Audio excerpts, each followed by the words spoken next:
अमेरिकी Trent Franks ने जो आवाज उठाई ना, वो आवाज हर एक सिख को उठानी चाहिए। जो सिखों की आजादी की बात की है, धार्मिक संतरता की बात की है, जो आवाज ट्रेंट फ्रैंक्स ने उठाई है, वो आवाज हर एक सिख को उठानी चाहिए। आपको बताएंगे उसने जो वो आवाज उठा दी। ये आवाज है ना, छोटी मोटी जगह पे नहीं उठाते कि भाई छोटी मोटी जगह पे वो आवाज उठाती। यूएनओ नाटो वहां उठाते। अमेरिकी है ये, नेता है, अमेरिकी नेता ट्रेंट फ्रैंक्स, आपको ये बता देते हैं।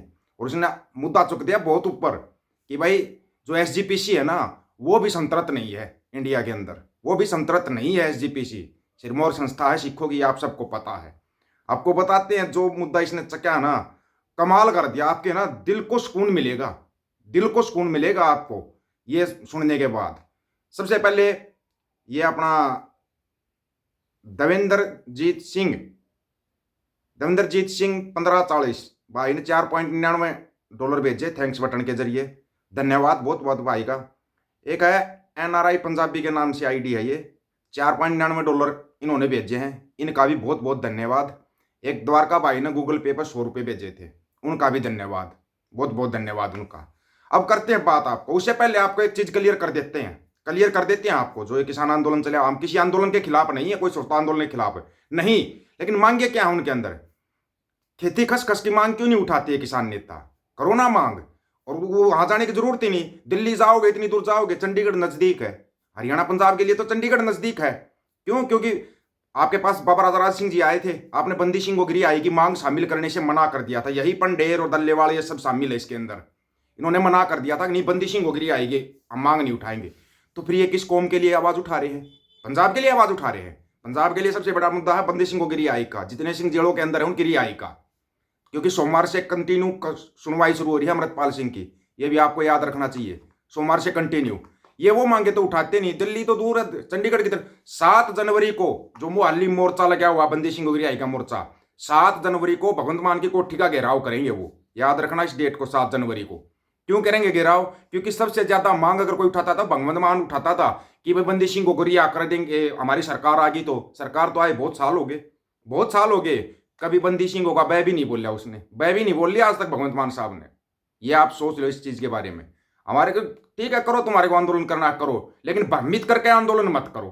युवाओं को खासकर अपील है, युवा इससे दूर रहना, इस आंदोलन से फायदे में रहोगे। जितना ज्यादा दूर रहोगे उतना ही फायदे में रहोगे।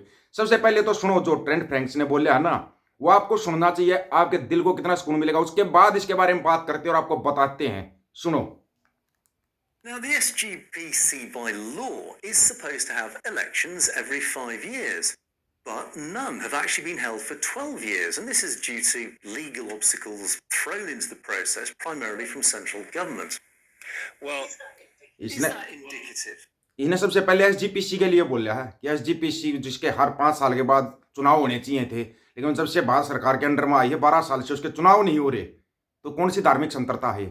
सिखों को बताओ, इंडिया के अंदर कौन सी धार्मिक संतरता है? ये आवाज यहाँ नहीं उठ रही है, आवाज यूएनओ नाटो में उठ रही है। Sorry, Congressman, I'll just wrap this question up if I may. Do you think that Sikhs, and this is indicative of this symptom, do you think Sikhs are being treated as second-class citizens in India? And does it appear to you that Indian democracy, and I use the term democracy in quotation marks deliberately there, it only seems to apply to the religious majority? Well, I think this is a perfect example that your point is absolutely correct. The SGPC, as I understand it, even though they have government charter, is a religious organization. It's a religious union, and when the government of India comes in and puts their puppets in these positions and essentially dictates what the leadership of a religious order would be, that is the definition of being oppressing religious freedom. I don't know how you could say it any more strongly. So I think that this is a perfect example of what is causing so much difficulty between the different peoples of the Union, the different peoples there of India. And I am convinced with all of my heart that this is the kind of thing that will lead to the exact opposite of what the Indian government would like to achieve. If we can't give people religious freedom, then all other freedoms are gone as well. With religious freedom, all other freedoms eventually follow. but religious freedom is the most basic platform of all freedom. And when we start crossing that line, we set ourselves up for enormous conflict going forward, in my opinion. सुन लिया, ये जो NRI विदेशों में बैठे हुए हैं ना, ये पढ़े लिखे तरीके से अपना काम कर रहे हैं, पढ़े लिखे तरीके से हिसाब से चलते हैं ये लोग, हिसाब से। यहाँ पे क्या है, सरकारें जब चाहती है जब आंदोलन खड़ा करवा देती है, कुछ लोगों के सिर फोड़ दिए जाते हैं, लत्ता बाँ कूट दी जाती हैं। बस 750 किसान शहीद हुए थे, कितने किसान नेता उनके पास गए, बताना जरा एक बार, कितने किसान नेता गए वहां पे? गए नहीं गए। ये सरकार क्या कर रही है कि दंगा टाइप का माहौल बना देगी हरियाणा पंजाब का, दंगा टाइप का माहौल, ये देखो जी दंगा कर रहे, ये कर रहे। इसलिए इस चीज से दूर रहना, जितना दूर रह सकते हो, क्योंकि बहुत नजदीक लग चुके हो आप, खालसा राज के नजदीक लग चुके हो आप, संयुक्त पंजाब के नजदीक लग चुके हो आप। और ये तोड़ने के लिए एजेंसियां पता नहीं कहां से बंदे सेट कर देती है। ये चीजें आपको समझनी पड़ेंगी, बार बार आपको समझाते रहेंगे। सबसे अच्छी बात यह थी किसी का नेगेटिव कमेंट नहीं था उसके ऊपर, सबके कमेंट पॉजिटिव थे, क्योंकि लोग अभी समझने लगे हैं लोग अभी। समझना बहुत जरूरी है आपको। अणसमझी के अंदर हमारे बुजुर्ग ऐसे लाठियां खाते आगे।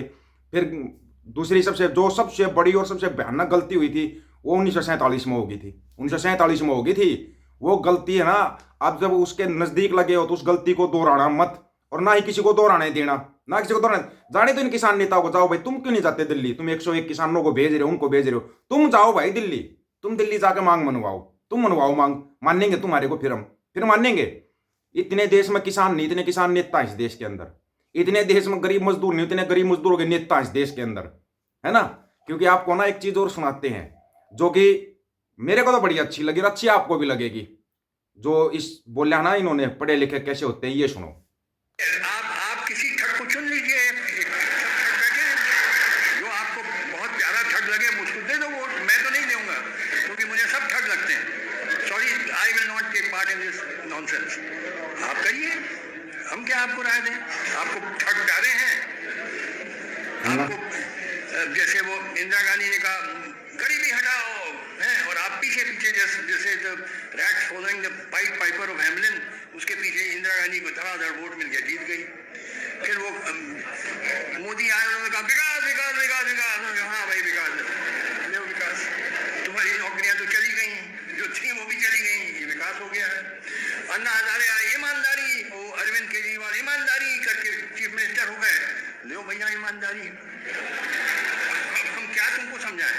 जब तुमको अकल नहीं है, यहाँ गोबर भरा है, तो भैया मैं इसका, मेरे पास इलाज नहीं है। क्यों तरीके से समझाया है ना, ये समझ लो। ये आते हैं नेता बन जाते हैं, चार बातें बोल के। आपको समझना पड़ेगा आपके बच्चों का भविष्य क्या है। सारी नौकरियां चलेगी, कौन से विकास की गंगा बह रही है।